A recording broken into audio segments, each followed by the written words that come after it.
Espiritu'y magtuturo ng aral at pagkukuro ni Jesus na ating guro.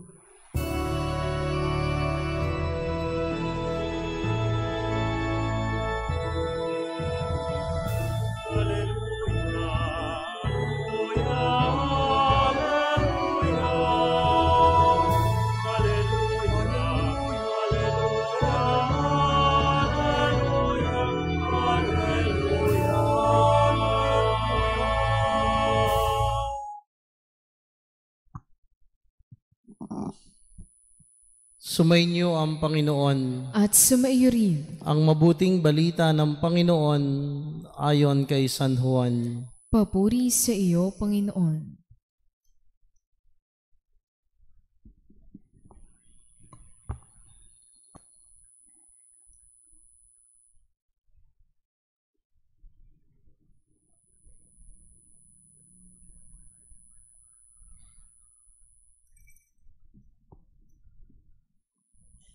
Nang muling napakita si Jesus sa mga alagad, sinabi niya, nang makakain sila, tinanong ni Jesus si Simon Pedro, Simon, anak ni Juan, iniibig mo ba ako ng higit kaysa mga ito? Opo, Panginoon, nalalaman niyong iniibig ko kayo, tugon niya. Sinabi sa kanya ni Jesus, pakainin mo ang aking mga batang tupa. Muli siyang tinanong ni Jesus, Simon, anak ni Juan, iniibig mo ba ako? Sumagot si Pedro, Opo, Panginoon, nalalaman ninyong iniibig ko kayo. Ani ni Jesus, pangalagaan mo ang aking mga tupa. Pangatlong ulit na tinanong siya ni Jesus, Simon, anak ni Juan, iniibig mo ba ako? Nalungkot si Pedro sapagkat makaitlo siyang tinanong, iniibig mo ba ako? At sumagot siya, Panginoon, nalalaman po ninyo ang lahat ng bagay. Nalalaman ninyong iniibig ko kayo. Sinabi sa kanya ni Jesus, pakainin mo ang aking mga tupa. Tandaan mo, nung kabataan mo pa, ikaw ang nagbibihis sa iyong sarili at lumalakad ka kung saan mo ibig. Ngunit pagtanda mo, iuunat mo ang iyong mga kamay at iba ang magbibihis sa iyo at dadalhin ka kung saan hindi mo ibig. Sinabi niya ito upang ipakilala kung papaanong mamamatay si Pedro at sa gayoy mapararangalan niya ang Diyos. Pagkatapos sinabi sa kanya ni Jesus, sumunod ka sa akin. Ang mabuting balita ng ating kaligtasan. Pinupuri ka namin, Panginoong Jesucristo, magsiupo po ang lahat. Simon, anak ni Juan, iniibig mo ba ako ng higit kaysa mga ito? Magandang hapon po sa inyong lahat. Natatandaan ko po nung kami ay mga batang maliliit, 8 po kami magkakapatid. Madalas pag pikam-pika na ang aming ina, si nanay, sobrang galit na galit yon doon sa mga mali at hindi tama naming ginagawa sa pagiging palasaway namin. Lalo na sa mga pagkakataong yung po bang tipong kalilinis lang niya ng bahay. Lalo na pag summer, nanay ko po ay laging nagpapakuha ng pakiling. Ewan ko kung kilala nyo pa yung pakiling. Kami na lang matatanda. Sige, puro bata na lang kayo dito. Yung pong pakiling, kukuha kami noon pag Sabado na ng umaga.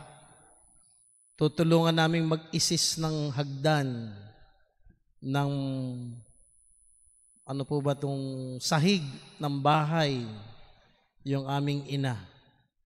Pagkalinis niya o hindi pa natatapos maglinis, kabilin-bilinan, huwag papasok ng bahay nang hindi naguhugas ng paa. Yun po ang lugar namin ay Tumana, Maalikabok. Kung doon ka naglaro sa tumana, syempre, maalikabok ang paa. Pag pumasok ka sa bahay, talagang makikita mo yung pinagbakasan mo. Lingunin mo para kang sinusundan. Doon po siya pikang-pika at galit na galit sa amin. Pinagbababarong ka kami. Tingnan nyo, ang lalim ng Tagalog, pinagbababarong ka. At sabay-sabing mga lintik kayong mga bata kayo. May rosaryo man ako sa dibdib, magkakasala ako sa inyo.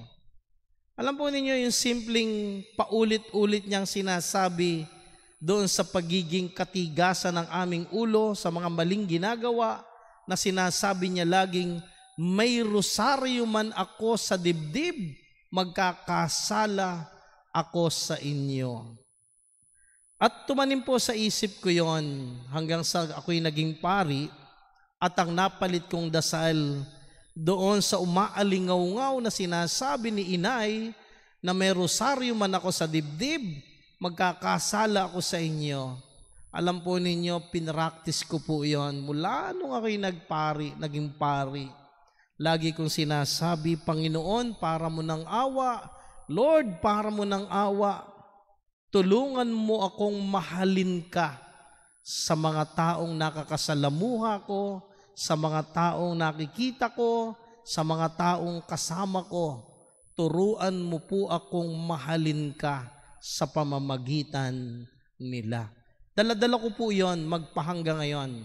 Saan man ako dali ng obispo, saan man ako ilagay, ang laging kong ipinagdarasal, Panginoon, tulungan mo akong mahalin kita sa pamamagitan ng mga taong nakakasama ko sa pang-araw-araw nating buhay. Kaya po kung titingnan natin ang Ebanghelyo, malinaw naman sa huling bahagi ng panahon ng Pasko ng pagkabuhay ay pinagtitibay sa puso, isip ni Pedro yung kanyang pagmamahal sa Diyos. Yung pagmamahal niya kay Jesus. Kaya sa bandang huli sinabi niya, sumunod ka sa akin. Nang mapagtibay ni Jesus at pinagtanto niya sa isip ni Pedro yung kanyang pagmamahal sa kanya bilang kanyang guro, bilang kanyang Mesiyas, bilang kanyang pinaglilingkuran. 3 ulit na tinanong ni Jesus si Pedro, Pedro, o Simon, anak ni Juan, iniibig mo ba ako ng higit sa lahat ng mga ito? Walang kagatol-gatol. Sinabi ni Pedro, opo, Panginoon, nalalaman ninyong iniibig ko kayo. Kaya po yung pag-ibig na ito ay laging may kalakip na paggawa. Hindi natin po pwedeng sabihin sa ating dasal lamang, Panginoon, iniibig, minamahal kita, pero sarado naman ang ating puso, sarado ang ating damdamin, sarado ang ating mga mata sa mga taong nakakasalamuha, sa mga taong kasama natin sa paglilingkod araw-araw. Hindi po pwedeng maging selective yung ating pag-ibig, yung ating pagmamahal. Sapagkat ito yung pinagtibay ni Jesus sa puso ni Simon, ni Pedro, yung ipinapaalala rin sa kanya sa pagtatanong. Di ba't sinabi ni Pedro nang ipinahayag ni Jesus, ang anak ng tao ay magbabata ng maraming hirap? Ano ang sabi ni Pedro? Wala ding kagatol-gatol. Ang sabi ni Pedro, Panginoon, hindi maaari yan. Hindi ka namin iiwan. Hindi mangyayari yan. Ano ang sabi ni Jesus? Pedro, Pedro, hinay-hinay ka. Hindi pa tumitila kang manok, 3 ulit mo na akong itatatwa. Kaya sa 3 ulit na tinanong ngayon ni Jesus si Pedro kung iniibig niya si Jesus bilang kanyang guro, bilang Mesiyas, ang sagot ni Pedro ay, opo, iniibig ko kayo.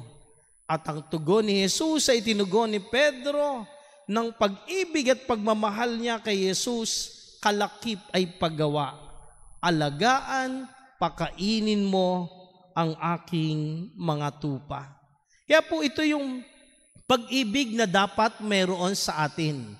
Yung pag-ibig na mayroon sa puso natin ay pag-ibig na magliligtas sa atin. Tandaan po natin, yung pag-ibig ng Diyos sa atin nakapagliligtas. Yung pag-ibig ng Diyos sa atin nakapagbibigay kaluwagan doon sa taong iniibig. Kaya kung ano yung pag-ibig ng Diyos sa atin, siyang pag-ibig at gagamitin natin sa ibang tao.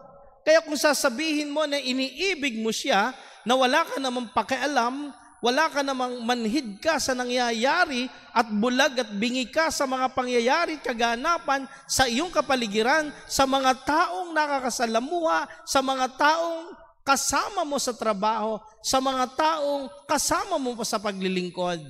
Yun po ay huwad na pag-ibig, kasinungalingang pag-ibig. Sapagkat ito yung sinasabi, yung pag-ibig na kapagliligtas. Kaya yung pag-ibig natin sa isa't isa dapat nakapagliligtas. Hindi ito yung pag-ibig na gumigipit. Hindi ito yung pag-ibig na may kondisyon. Hindi ito yung pag-ibig na namimili ng panahon, ng oras, ng tao, ng sitwasyon. Kundi ang pag-ibig na ito sa lahat ng panahon, sa lahat ng tao, sa lahat ng oras, sa lahat ng sitwasyon. Kaya po ito'y pinagtibay sa puso ni Pedro.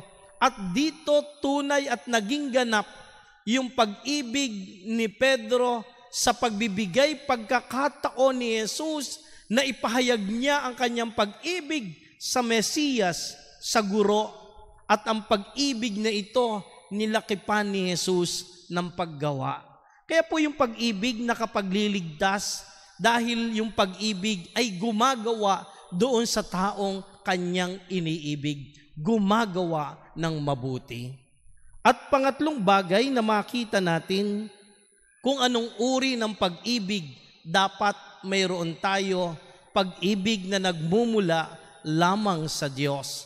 Sapagkat yung pag-ibig, alam po ninyo, ang pinaka-the best expression ng pag-ibig ay yung may ginagawa tayo sa taong minamahal natin. Gumagawa tayo hindi ng masama, gumagawa tayo ng mabuti. Gumagawa tayo doon sa mga taong iniibig natin na makatutulong sa Kanya para kilalanin ang Kanyang sarili, para kilalanin ang kabutihan na mayroon sa Kanyang kalooban. Kaya po ito ang ating patuloy na hilingin ngayon sa mapagmahal at mapagbigay na Diyos. Sa tulong ng ating mahal na Inang Maria, umibig ng wagas, umibig ng tapat, umibig ng buhos, lubos, ubos sa Panginoon, sapagkat ibinigay ng ating mahal na ina ang kanyang sarili bilang ina ng Mesiyas, bilang ina ng tagapagligtas. Anumang sakit at hirap na kanyang pinagdaanan ay baliwala sa kanya, sapagkat ang pag-ibig niya ang tumitingkad sa pang-araw-araw niyang buhay, sapagkat siya ang unang inibig at minahal ng Diyos. Kaya sa pagpapatuloy ng ating banal na pagdiriwang, ipanalangin po natin ang bawat isa. Nanawa ang simbahang ating kinabibilangan na si Kristo mismo ang nagtatag sa pangungun at pamimili na kanya ni Pedro, na pinili niya si Pedro na magpahanggang ngayon ang pagkakatatag na ito ng simbahang ating kinabibilangan ay kumikilos at patuloy na humahakbang pasulong sa iisang pag-ibig na ipinunla sa atin ng naging tagapagtayo na walang iba kundi si Jesus. At ang pag-ibig na mayroon sa atin na bigay at biyaya ng Diyos ay nakapagliligtas. At ang pag-ibig na ito, kung aangkinin natin sa pang-araw-araw nating buhay, maibibigay natin ang buong buo nating pagkatao, ang buong buo nating puso sa Kanya bilang ating Mesiyas, bilang ating Panginoon na pinaglilingkuran at pinag-aalayan ng buhay. Amen.